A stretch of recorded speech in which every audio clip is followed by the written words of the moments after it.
മാങ്ങ അച്ചാർ തയ്യാറാക്കുന്നൊരു വീഡിയോ ആണ് ഇന്ന് ചെയ്യാൻ പോകുന്നത്. വെൽക്കം ബാക്ക് ടു ലൈസാസൻ വ്ളോഗ്. അപ്പം നല്ല പുളിയുള്ള മാങ്ങ വെച്ചിട്ട് അച്ചാർ തയ്യാറാക്കുന്നൊരു വീഡിയോ ആണ് ചെയ്യുന്നത്. എല്ലാവർക്കും നമസ്കാരം. അപ്പോൾ വീട്ടിലൊരു പണിക്കാരുണ്ടായിരുന്നു, അത് വാർപ്പിൻ്റെ മീതെ കയറിയിട്ട് മാങ്ങ പൊട്ടിച്ചേരാണ് ചെയ്യുന്നത്. ഞാൻ മാങ്ങ പറിച്ചെടുക്കാൻ വേണ്ടിയിട്ടൊരു വടിയെടുത്തു. അപ്പോഴേക്കും അത് കൊമ്പ് താത്തിയിട്ട് പൊട്ടിച്ചു തന്നു. അപ്പം നമുക്ക് മാങ്ങ കിട്ടി, അച്ചാർ തയ്യാറാക്കാൻ പോവുകയാണ്. ചെറിയ മാങ്ങയാണ്, നല്ല മൂപ്പെത്തിയിട്ടൊന്നുമില്ല. അപ്പോൾ എന്തായാലും അച്ചാർ തയ്യാറാക്കാൻ വേണ്ടിയിട്ട് മാങ്ങ കിട്ടിയിട്ടുണ്ട്. അപ്പോൾ ഈ മാങ്ങ നമുക്ക് ഉപ്പിലിടാനും അതേപോലെ കടുമാങ്ങ ഇടാനൊക്കെ നല്ലതാണ്. ചെറിയ മാങ്ങയാണ്. അച്ചാറിടാനും നമുക്ക് ഏത് മാങ്ങ വെച്ചിട്ടും ചെയ്യാം. എന്നാൽ ഉപ്പിലിടാനും അതേപോലെ കടുമാങ്ങ ഇടാനും ഇതേ തരമുള്ള മാങ്ങയാണ് പറ്റുള്ളൂ. അപ്പോൾ ഏതായാലും ഞാൻ കുറച്ച് മാങ്ങ തന്നെ പൊട്ടിപ്പിച്ചുള്ളൂ. അപ്പോൾ അത് വെച്ചിട്ട് ഞാൻ അച്ചാർ തയ്യാറാക്കാൻ പോവുകയാണ്. അതിനായിട്ട് ഇതാ ഒരു ചട്ടി സ്റ്റവിൽ വെച്ച് കൊടുത്തിട്ടുണ്ട്. ഇതിലേക്ക് ആവശ്യത്തിനുള്ള എണ്ണ ഒഴിച്ച് കൊടുത്തു. ഇനി നമുക്ക് ഒരു 1/2 ടേബിൾ സ്പൂൺ കടുക് ഇട്ട് കൊടുക്കുന്നുണ്ട്. അതേപോലെ കുറച്ച് കറിവേപ്പിലയും കൂടി ഇട്ട് കൊടുത്തിട്ട് നമുക്കിതൊന്ന് പൊട്ടിച്ചെടുക്കാം. ഈ വർഷത്തെ ആദ്യത്തെ മാങ്ങ അച്ചാറാണ് തയ്യാറാക്കുന്നത്. അച്ചാറാകുമ്പോൾ നല്ല എരിവൊക്കെ ഇട്ടിട്ടല്ലേ നമ്മൾ അച്ചാർ തയ്യാറാക്കുക. എന്നാൽ ഞാൻ ഇത് അധികം മുളകൊന്നും ചേർക്കാതെയാണ് അച്ചാർ തയ്യാറാക്കുന്നത്. വെറും കാശ്മീരി മുളക് പൊടി മാത്രമാണ് ഇതിനായിട്ട് ഉപയോഗിക്കുന്നത്. എരിവിന് വേണ്ടിയിട്ട് ഒരു 1/4 ടീസ്പൂൺ മാത്രമാണ് മുളക് പൊടി ചേർത്ത് കൊടുക്കുന്നത്. ഇപ്പോൾ നോമ്പ് സമയമല്ലേ, ചൂട് സമയമൊക്കെ ആയതുകൊണ്ട് നമുക്ക് അച്ചാർ കൂട്ടിയിട്ടുണ്ടെങ്കിൽ ബുദ്ധിമുട്ടുകളുണ്ടാവും. അതുകൊണ്ട് എരിവ് വളരെ കുറച്ചിട്ടാണ് അച്ചാർ തയ്യാറാക്കുന്നത്. അച്ചാറിലേക്ക് ആവശ്യത്തിനായിട്ട് ഒരു ടേബിൾ സ്പൂൺ ഇഞ്ചി കട്ട് ചെയ്തിട്ടുണ്ടാവും. അതേപോലെ കുറച്ച് വെളുത്തുള്ളിയും കൂടി കട്ട് ചെയ്തിട്ട് അത് ഇട്ട് കൊടുത്തിട്ടുണ്ട്. ഇനി ഇതൊക്കെ കൂടെ ഒന്ന് വഴറ്റിയെടുത്തതിന് ശേഷം നമുക്ക് ബാക്കിയുള്ള സാധനങ്ങളൊക്കെ ഇട്ട് കൊടുക്കാം. വെളുത്തുള്ളി ഇഞ്ചിയൊക്കെ വഴറ്റിയെടുത്തു. ഇനി ഇതിലേക്ക് 2 ടേബിൾ സ്പൂൺ കാശ്മീരി മുളക് പൊടി ചേർത്ത് കൊടുക്കുന്നുണ്ട്. അതേപോലെ ഒരു 1/4 ടീസ്പൂണാണ് എരിവുള്ള മുളക് പൊടി ചേർത്ത് കൊടുക്കുന്നത്. അച്ചാറിന് ടേസ്റ്റ് കൂട്ടാൻ വേണ്ടിയിട്ട് ഒരു 1.5 ടേബിൾ സ്പൂൺ മുളക് ചതച്ചത് ഇട്ട് കൊടുക്കുന്നുണ്ട്. അതും കാശ്മീരി മുളക് ചതച്ചെടുത്തതാണ്. നമ്മൾ മിക്സിയുടെ ജാറിലിട്ടിട്ട് ചതച്ചതാണ് ഇട്ട് കൊടുക്കുന്നത്. ഇനി അച്ചാറിലേക്ക് ആവശ്യത്തിനുള്ള ഉപ്പും കൂടെ ഇട്ടിട്ട് നമുക്കിതെല്ലാം കൂടെ ഒന്ന് യോജിപ്പിച്ചെടുക്കാം. എന്നിട്ട് നമുക്കിതിലേക്ക് മാങ്ങ ചേർത്ത് കൊടുക്കാം.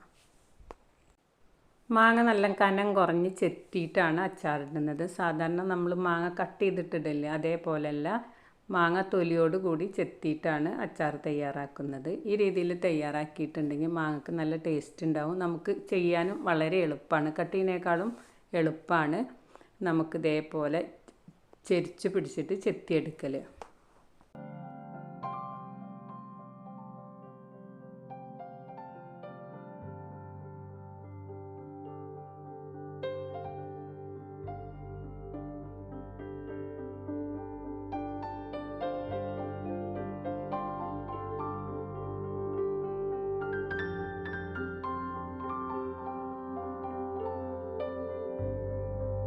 ഇനി അച്ചാറിലേക്ക് കുറച്ച് വിനാഗിരി ചേർത്ത് കൊടുക്കുന്നുണ്ട്. നല്ല പുളിയുള്ള മാങ്ങയല്ലേ, എന്നാലും വിനാഗിരി ചേർത്തിട്ടില്ലെങ്കിൽ അച്ചാർ പെട്ടെന്ന് നാശമാവും. അതുകൊണ്ട് കുറച്ച് ചേർത്ത് കൊടുക്കുന്നു.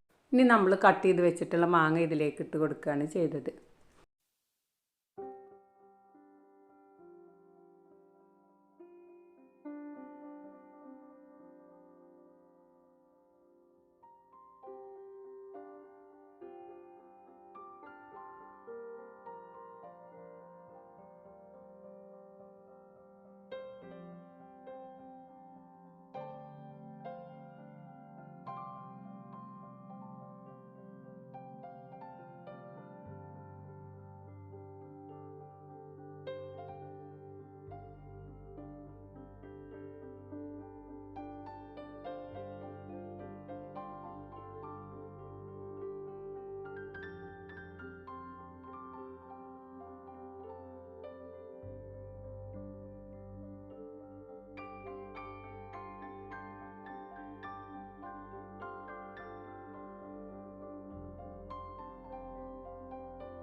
അച്ചാർ ഒരുവിധമൊക്കെ റെഡിയായി. ഇനി ഇതിലേക്ക് കുറച്ച് ഉലുവ പൊടിച്ചതും അതേപോലെ കടുക് പൊടിച്ചതും കൂടി ഇട്ട് കൊടുക്കുന്നുണ്ട്. അപ്പോൾ രണ്ടും ഓരോ ടേബിൾ സ്പൂൺ വീതമാണ് ഞാൻ ഇട്ട് കൊടുത്തിട്ടുള്ളത്.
ഈ അച്ചാറിലേക്ക് കുറച്ച് കായപ്പൊടിയും കൂടി ഇട്ട് കൊടുത്തിട്ടുണ്ട്. അപ്പോൾ നമ്മുടെ അച്ചാറൊക്കെ റെഡിയാക്കൽ കഴിഞ്ഞു.